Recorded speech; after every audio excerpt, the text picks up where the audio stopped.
A quarry outside a small German town, June 1945. The war in Europe has been over for exactly 1 month. A 16-year-old boy stands against a wooden post, hands tied behind his back. He's wearing a Hitler Youth uniform that's slightly too big for him, the kind of thing a kid grows into, except he's not going to get the chance. 12 American soldiers stand 30 feet away, rifles raised. His name is Heinz Petry. He is about to become one of the last people executed for a crime committed in Hitler's name, and one of the youngest.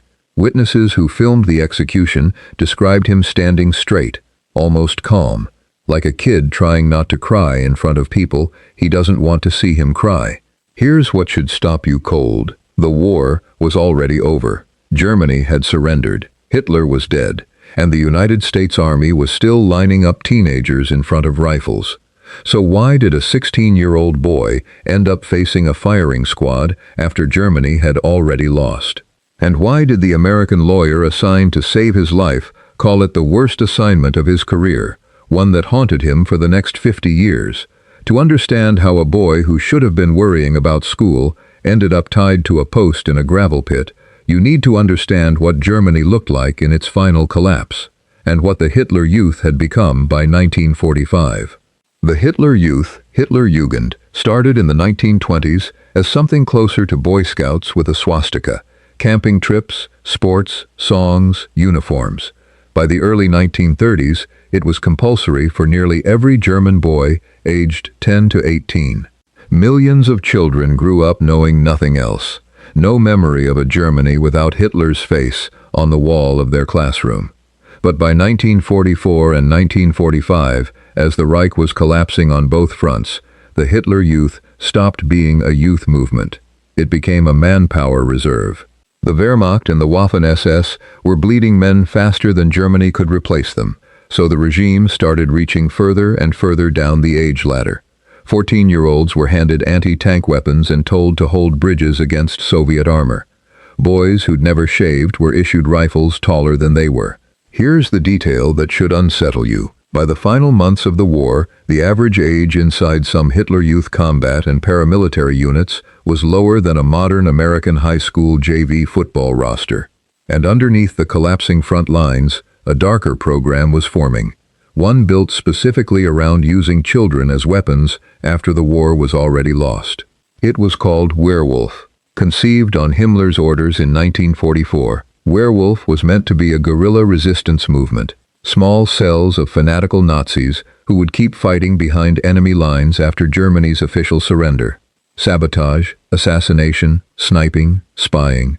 The name itself was a threat, something that looks human by day and turns savage by night. In practice, Werwolf was chaotic, underfunded, and desperate, but it was also aimed squarely at children. Its recruiting pool was the Hitler Youth. By the war's final weeks, the average Werwolf operative was around 14 years old. Some were younger. Most Werwolf missions that actually happened weren't dramatic sabotage raids. They were something sadder. Local Nazi officials, with the regime collapsing around them, grabbing teenagers out of penal labor camps and forced labor units and telling them there was one way to clear their record: cross into American lines, note the position of artillery and troop concentrations, and report back. That's the machine that produced Heinz Petry. Not a fanatic, not a true believer standing at attention for the Führer. A boy who had already been conscripted into forced labor, who ran away from it, got caught, and was sent to a penal camp for Hitler Youth as punishment. Here's the part that makes this case different from almost every other Nazi war crime story you've heard. Petry didn't volunteer for any of this. He was punished into it. At the penal camp, an SS officer offered Petry and another boy, 17-year-old Josef Schoner, a deal. Sneak across American lines, locate artillery positions, come back with the information, and your record is clean. It was late March 1945. The war had, by any rational military calculation, already been decided. Germany's cities were rubble. Its armies were being pushed back on every front simultaneously, and yet 2 teenage boys were being sent on a suicide errand for information that, even if gathered perfectly, would change nothing. They weren't trained spies. They weren't given tradecraft, cover stories, or equipment beyond the basics.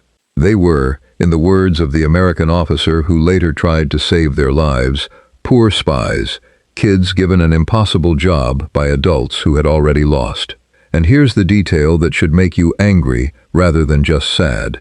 American forces captured both boys less than 24 hours after they crossed the lines. They hadn't gathered any usable intelligence. According to their own statements, they'd started having second thoughts almost immediately. Some accounts say they were planning to simply not report back at all, to disappear rather than complete the mission.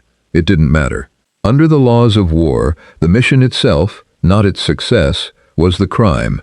Espionage in wartime carries the harshest possible penalty under military law, and for a specific, brutal reason. A spy operates outside the protections given to uniformed soldiers. A soldier captured in uniform is a prisoner of war. A spy, caught out of uniform, gathering intelligence behind enemy lines, has historically been treated as something else entirely, and person who forfeited the normal protections of war by trying to move unseen through it. That distinction is centuries old. It's why Nathan Hale was hanged by the British in 1776. It's why captured spies in every major war of the industrial era have faced execution rather than POW camps. The U.S. Army had already applied that standard just months earlier, in December 1944, to a much more famous case. German commandos from Otto Skorzeny's Operation Greif, caught behind American lines during the Battle of the Bulge wearing U.S. uniforms. Those men, adults, trained soldiers, volunteers for a genuinely dangerous mission, were tried and shot by firing squad within days. Here's the question this case forces you to sit with. Does it matter that the men executed for Operation Greif were trained adult volunteers, while Petry and Schoner were coerced 16 and 17-year-olds sent by a collapsing regime that had already lost? Legally, in 1945, the answer was no. The statute didn't have an age exception. Petry and Schoner were assigned a defense counsel, a 27-year-old U.S. Army first lieutenant named Robin Fleming. Fleming had almost nothing to work with. Both boys had already signed confessions before he was assigned the case. Standard procedure. But it meant the facts of what they'd done were never seriously in dispute. His only real avenue was mercy. Argue that the court should spare their lives because of their age, their lack of any real training, and the fact that German officers had coerced them into the mission by dangling a reduced sentence over their heads.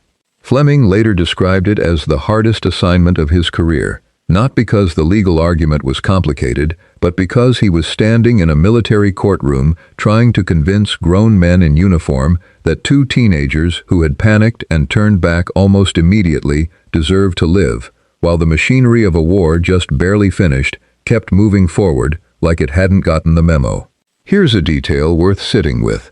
The counter-argument the prosecution used wasn't about ideology or Nazi fanaticism. It was about consequences. If Petry and Schoner had completed their mission and made it back to German lines with the artillery positions they'd been sent to find, American soldiers could have died. Age didn't erase that risk. It just meant the risk had been sent across the line by someone who used a child to carry it. The court found both boys guilty of espionage. Sentence: death. Here's what a lot of people assume about post-war Nazi executions. Firing squad footage, dramatic newsreel narration, a country demanding blood for 6 years of horror. That's not what this was. By June 1945, the war in Europe had been over for a month. VE Day had already happened. The concentration camps had already been liberated and photographed and shown to a horrified world. Nuremberg hadn't started yet, but everyone already knew roughly what it would be about. And in the middle of that, after the surrender, after the celebrations, after the world had started exhaling, 2 teenagers were driven to a gravel pit outside Braunschweig, tied to wooden posts, and shot by a U.S. Army firing squad on June 6, 1945. Here's the fact that should genuinely surprise you. This wasn't a secret, hushed-up execution. It was photographed and filmed by the U.S. military as an official record. The same institutional impulse that documented the liberation of the camps was used to document the killing of 2 teenage boys. Those photographs and that footage still exist today, and if you've ever seen a grainy black and white image online captioned "Nazi teen executed by firing squad," there's a good chance it's Heinz Petry, tied to a post, seconds from death. Fleming's plea for clemency didn't work, but it's worth understanding why it didn't, because the reasoning tells you something about how post-war military law actually weighed age against culpability, which turns out to be very differently than you'd expect.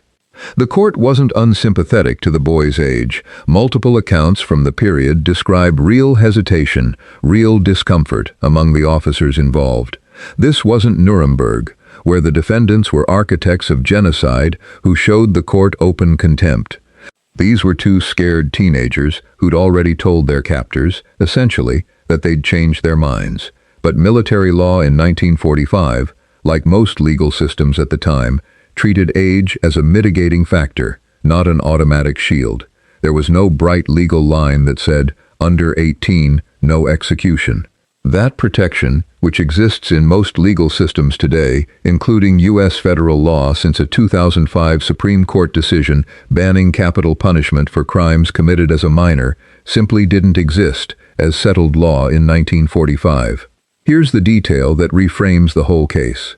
The tribunal wasn't legally required to spare them for being teenagers. It was legally permitted to, and it chose not to. That's not a technicality. That's the entire moral center of this story. So why does this matter, 79 years later?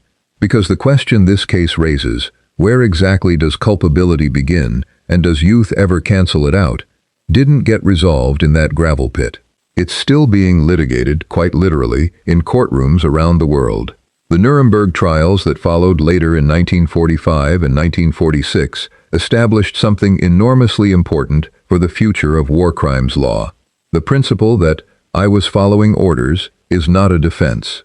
Superior orders don't erase individual responsibility. That principle came directly out of cases like Anton Dostler's, a German general executed by American firing squad in December 1945 for ordering the killing of captured U.S. commandos, a verdict that explicitly rejected his claim that he was just passing along orders from above. But "I was a child following orders" is a different, harder question, and it never got the same clean resolution. Here's the uncomfortable fact. Decades later, the same tension resurfaced almost exactly.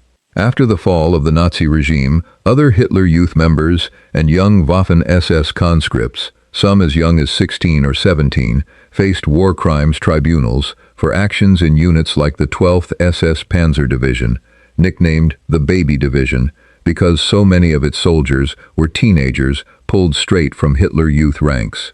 In some of those cases, youth was accepted as a mitigating factor and sentences were commuted. In others, including Petry and Schoner's, it wasn't enough to save a life. There was never a consistent rule. There still isn't, entirely. Let's go back to the quarry, because there's one more piece of this story that most retellings leave out. Reports from soldiers present that day describe the execution taking place without ceremony. No crowd, no speeches, just the mechanical process of a military sentence being carried out. Petry and Schoner were tied to separate posts. A chaplain was present. The order was given. 12 rifles fired. Robin Fleming didn't stop thinking about this case. Decades later, long after he'd left the army, become a labor law professor, and eventually risen to become president of the University of Michigan, he was still telling this story to students and audiences, still framing it as one of the defining moral weights of his life. In a 1969 speech, reflecting on the case, he told a Michigan audience that "the youth of a country are always the wave of the future," a line that lands very differently when you know he was almost certainly thinking about two dead 16 and 17-year-olds in a German quarry 24 years earlier. Here's what should stay with you. The man who represented them never got over losing, and the system he was working inside was, by the letter of its own law, not wrong to convict them. Those two facts exist in the same story, uncomfortably, at the same time. So what actually happened, in plain terms, stripped of all the surrounding context? Two teenage boys, coerced by a collapsing regime that had already effectively lost the war, were sent on a hopeless intelligence-gathering mission behind American lines. They were caught almost immediately, having accomplished nothing and, by their own account, already having second thoughts about finishing the job. They were tried under the standing wartime law governing espionage, defended by a young American lawyer who argued their age and coercion should spare them, and convicted anyway. On June 6, 1945, a full month after Germany's official surrender, they were executed by a U.S. Army firing squad in a gravel pit outside Braunschweig. No mass murder, no death camp, no atrocity in the sense that word usually carries in stories like this one. Just two children, used as tools by adults on the losing side of history, and then held to the same legal standard as trained adult combatants by the winning side. That's the part that makes this story so much harder to file away cleanly than the average WWII war crimes case. There's no true villain in this specific room, just a system, on both sides, that used children and then, on one side, killed them for it. Here's where this leaves us, nearly 80 years later. The legal question Petry and Schoner's case forced into the open. Does a minor's age categorically bar the harshest punishment? Or is it simply one factor a tribunal can weigh and set aside? Took decades to settle even in peacetime domestic law. The United States didn't formally abolish the execution of people for crimes committed as minors until 2005, with the Supreme Court's decision in Roper v. Simmons. International law has moved further and faster. The Rome Statute that created the International Criminal Court explicitly excludes anyone under 18 at the time of the offense from prosecution for war crimes and crimes against humanity. A direct legal descendant, whether or not its drafters ever cited this exact case, of exactly the tension Fleming argued and lost in 1945. In other words, if Heinz Petry and Joseph Schoner had been tried by the same category of international court under today's rules, they would have been legally unprosecutable for the offense that got them executed. Not because what they did was different, because who gets held criminally responsible for it changed. That's not a comfortable ending, and it's not supposed to be. This isn't a story where justice was clearly served or clearly denied. It's a story about a legal system operating exactly as designed, at the exact moment that design was starting to look inadequate to the people forced to carry it out, including the young American officer whose job it was to save two boys the law wouldn't let him save. Millions of children were funneled into the machinery of the Third Reich in its final year, as soldiers, as saboteurs, as werewolf operatives, as forced labor. Most of the ones who survived carried it quietly for the rest of their lives, the way Karl-Heinz Schnibe did after surviving a Soviet POW camp, or the way countless other former Hitler Youth conscripts did after 1945, rebuilding ordinary lives on top of a childhood that had been weaponized without their consent. Heinz Petry and Joseph Schoner didn't get the chance to rebuild anything. They were 16 and 17, and on a June morning in a German gravel pit, in a war that was already over, that turned out to be old enough.